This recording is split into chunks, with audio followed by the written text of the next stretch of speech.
কি রে, এমার্জেন্সি আসতে বললি, কিছু কি হয়েছে? ভাই জানিস, আমার বিয়ে আমায় আজ আবিরকে নিয়ে অনেকগুলো কথা শুনিয়েছে।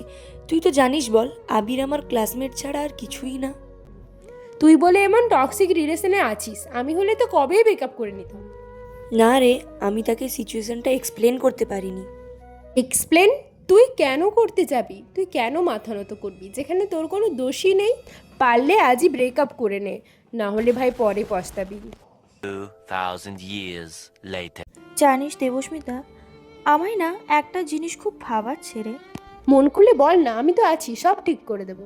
জানিস, নিলয় না আজকাল তেমন একটা টাইমও দিচ্ছে না, দিন শেষে কথাও হয় না ঠিক করে।